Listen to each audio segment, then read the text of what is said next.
बिस्मिल्लाहिर्रहमानिर्रहीम। अस्सलाम वालेकुम माय यूट्यूब फैमिली, कैसे हैं आप सब। आज हम चटपटा क्रिस्पी ब्रोस्ट बनाएंगे घर में। तो सबसे पहले फ़्रेंच फ्राइज़ बनाएंगे। सबसे फ़्रेंच फ्राइज़ के लिए आलू काट के रख लेंगे और उसको एक बॉईल करेंगे पानी, और जब एक बॉईल आ जाएगा तो हम निकाल लेंगे। नमक डाल के बॉईल करना है। उसके बाद मैंने 12 पीसेस चिकन के लिए थे। अब मैं चिकन को मैरिनेट करूँगी। तो सबसे पहले मैंने 2 टेबल स्पून लहसुन अदरक का पेस्ट डाला है, हाफ़ टी स्पून हल्दी डाली है, 1 टेबल स्पून लाल मिर्च पाउडर डाला है, 1 टेबल स्पून कश्मीरी लाल मिर्च पाउडर डालूँगी और 1 टेबल स्पून चिकन पाउडर डालूँगी, 1 टेबल स्पून नमक शामिल करूँगी। अब इन तमाम चीज़ों को हम मिक्स करेंगे, चिकन में अच्छे से मैरिनेट करेंगे और 15 से 20 मिनट तक के लिए मैरिनेट करने रख देंगे। इसके बाद हम आगे का प्रोसेस करते हैं। अगर आप मेरे चैनल पे नए हैं तो मेरे चैनल को सब्सक्राइब कीजिएगा, लाइक कीजिएगा, शेयर कीजिएगा। अच्छा जी, अब हम सबसे पहले 1.5 कप मैंने इसमें मैदा लिया है, 1 कप चावल का आटा है, 5 से 6 टेबल स्पून कॉर्नफ्लोर है। इन तमाम चीज़ों को मिक्स करेंगे। उसके बाद हम इसमें 2 टेबल स्पून चिली फ्लेक्स डालेंगे, 1 टेबल स्पून चिकन पाउडर डालेंगे, 1 टेबल स्पून ही हम सॉल्ट डालेंगे। मिर्चें आप अपने हस्बे ज़ायक़ा, नमक मिर्च आप अपने मर्ज़ी से डाल सकते हैं जितना आपको पसंद हो। बस हम फिर इसके अंदर जो हमने मैरिनेट करके रखी हुई है चिकन, वन बाय वन हम इसको इसमें डिप करेंगे और एक बाउल में पानी भर के रख लेंगे।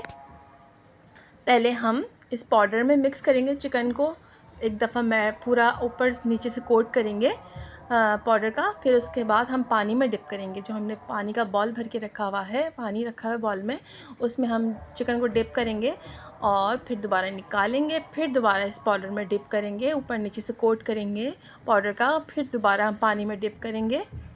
ये प्रोसेस हमें 2 दफ़ा करना है। अब पानी में डिप करने के बाद दोबारा से हम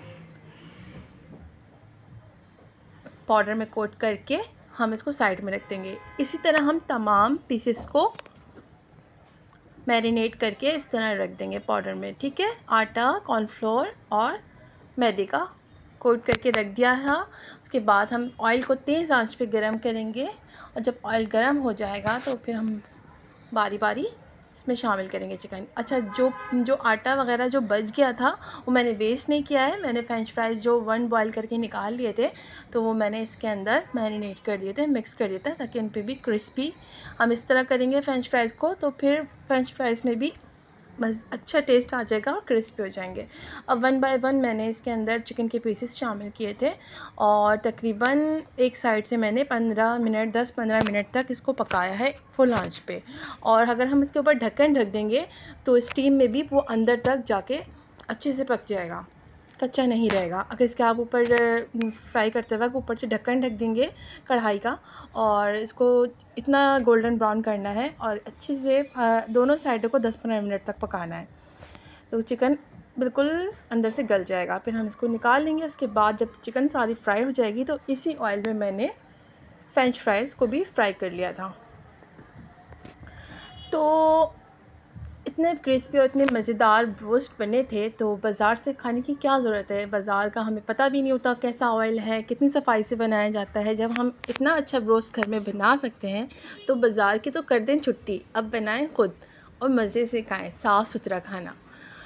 तो बस फिर ये ये चिकन सारे पीसेस मेरे फ्राई हो गए थे। फिर मैंने उसी ऑयल में फ्राइज़ को भी डाल दिया था और अच्छे से फ्राई कर लिया था। जब ये क्रिस्पी हो गए थे, फ्राइज़ हाफ़ कुक तो हो ही गए थे 1 बॉयल में, और जब ये क्रिस्पी हो गए थे तो मैंने इनको बस डिश आउट किया था। और जो पाउडर बच गया था दोबारा से फ्राइज़ में से लगने के बाद भी पाउडर बच गया है, तो मैंने इसको छान के एक डब्बे में अलग से सेव करके रख लूँगी। आइंदा फ्राइज़ बनाऊँगी तो मैं उसके अंदर इसकी कोटिंग कर दूँगी। तो बस फिर बनाएं और खाएं। और अगर आपको मेरी रेसिपी अच्छी लगे तो अपना फ़ीडबैक ज़रूर दीजिएगा और मेरे चैनल को सब्सक्राइब कीजिएगा, लाइक कीजिएगा। मिलते हैं इंशाल्लाह। अल्लाह हाफ़िज़।